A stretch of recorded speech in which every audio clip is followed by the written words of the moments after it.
You know, the family that we have at church is part of our personal family, and I can't see our family without that. People are just so open and honest and really willing to deal with what's going on in their lives so that we can further the kingdom, that we can build more relationships, so that we can build our relationship further with Christ. It's made the biggest impact in my family. It's a necessity to how we live and the relationships that we have. When I first started going to Journey, I was coming by myself, and then I started praying and going through discipleship with Lori, and just trying to get my whole family involved in Journey. And since I've been doing that, I have seen changes. My husband now comes with me. My parents have even come to Journey. And so I really see that as a result of just me being faithful and continuing to go to church and then watching God work in my life. I've definitely noticed that when I just give stuff over to God, pray to God, say, how should I handle this? What should I do from here? I, end up with the outcome maybe I'm not happy with, but, it's better for me in the long run. The message is a little bit different at Journey. It's very, very real. It's certainly not liturgical. It's something that you can really apply and take away with your everyday life. And that's one of the first things that sort of stuck out to me, and that's why I wanted to keep coming back.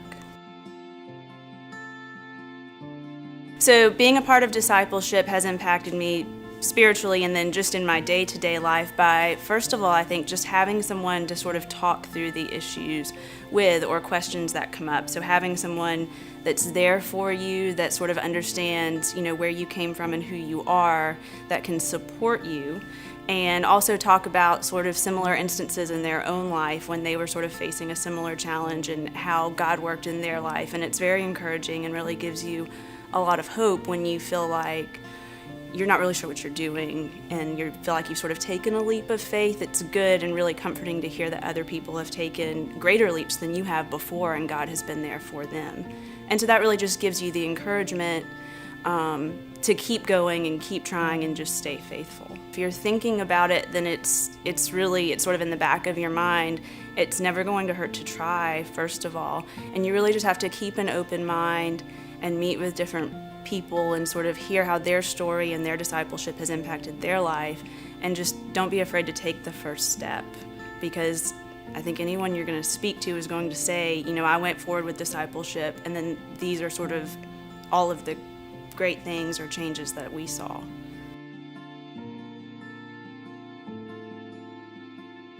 All right, the men's ministry affects me personally because I'm under a lot of pressure like every other man is, and the burden is overwhelming sometimes, and without having other men in your life that is going through the same struggles that we can, iron sharpens iron. We can sharpen each other, we can hold each other accountable, we can lift each other up, and without that, the struggles of life would be overwhelming.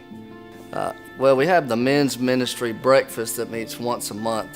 That's very important, and I think we're going to go to really what being a man is here in the next season of the men's ministry.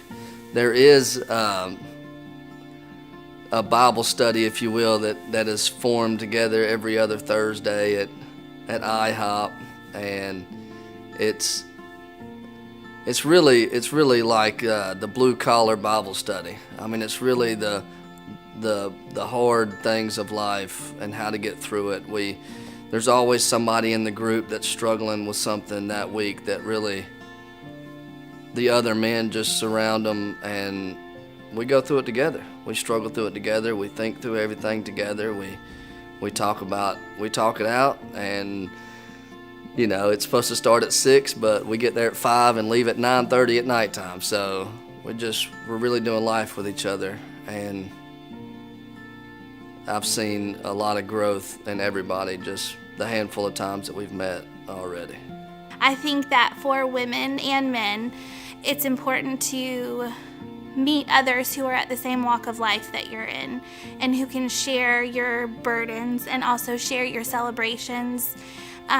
So we have started a women's ministry, and what we had decided was we weren't going to overwhelm people with a lot at first. So we've picked 4 really fun events for the upcoming year, which I'm really excited about. We're going to do a women's progressive dinner, and we're also going to do a Christmas dinner theater. And also coming up in the new year will be in March a women's retreat and a mother-daughter and others banquet for Mother's Day in May. So I think there's a lot of ways for women to get to know each other and fellowship with one another, and I'm really looking forward to what we are going to be doing. I think the first thing is you have to open yourself up.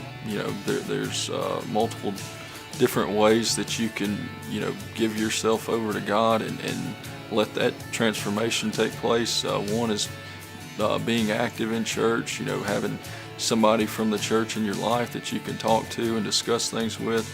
And then I think another one is, make time to read the Bible. If you get in the Bible, you'll find stuff in there that will impact your life. I always felt like people at Journey were so genuine and open about what they were experiencing in their lives, and that we were coming into a church that wasn't going to tiptoe around issues, that we want to deal with things. People are just so open and honest and really willing to deal with what's going on in their lives so that we can further the kingdom, that we can build more relationships, so that we can build our relationship further with Christ. I see God working in the body of Christ just when we're there to support people who are going through difficult times, people that are facing sickness or loss or struggles, by us sort of coming together and talking about each other's problems and knowing that we're there as a support group for one another, that no one in our church is facing an issue alone, that they're there with other people who will pray for them when they need them or be there for them when they need them. I tell everybody I had a drug problem when I was a child. I was drugged to church every time the doors were open, and my mom and dad were very involved with music and youth pastoring and stuff like that. So being a part of a church full-time is not something strange to me, but Journey Church is strange because of the melting pot of people that we have and the love that they have for each other no matter what. And we all do life together. We are a good representation of the body of Christ, I believe.